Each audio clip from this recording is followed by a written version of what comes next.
বাচ্চা জন্ম দেওয়ার সময় মনে ছিল না, ওটা কেটে ঝুলিয়ে রাখো। কথাগুলো এক শ্বাসে বলে গেল স্মিতা। এই বছরের সম্পর্কটা তৃপ্ত হতে হতে এমন জায়গায় পৌঁছেছে যে একের সময় মনে হয় সব ছেড়ে ছুড়ে চলে গেলেই লাঠা টুটে যায়, কিন্তু বাঁধ সাধে।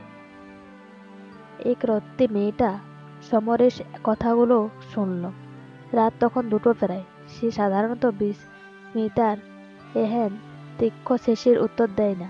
কথায় বড়। সে আগেও দেখেছে আগুন লাগলে জল ঢালতে হয়, পাল্টা আগুন দিলে তাতে কিছুটা লাভ হয় না।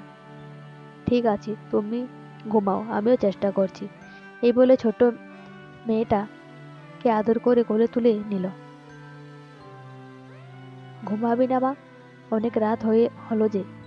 বাপি, মা কি কেটে নেওয়ার কথা বলল?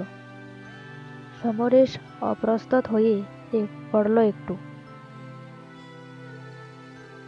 মিতার দিকে তাকিয়ে দেখল সে তার নিজের ক্লান্ত অবসন্ন শরীরটাকে ঘুম পাড়িয়ে ফেলেছে।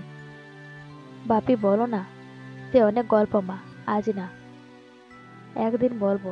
আসলে তোর মা সারা দিন ভাড়া পরিশ্রম করে, তো এই সময়টা খালি একটু বিশ্রাম পায়। সেদিন থেকে কারখানাটাও বন্ধ হলো।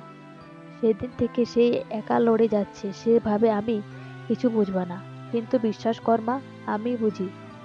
কিন্তু কি যে করি, চেষ্টা তো কম করলাম না। কথাগুলো বলেই যে নিজেকেই অসুস্থ করছিল সমরেশ হঠাৎ তাকে দেখে ছোট্ট মেয়েটি যখন যেন ঘুমিয়ে কাঁদা হয়ে গেছে। পরম স্নেহে মাথায় হাত বুলিয়ে দেয় সে।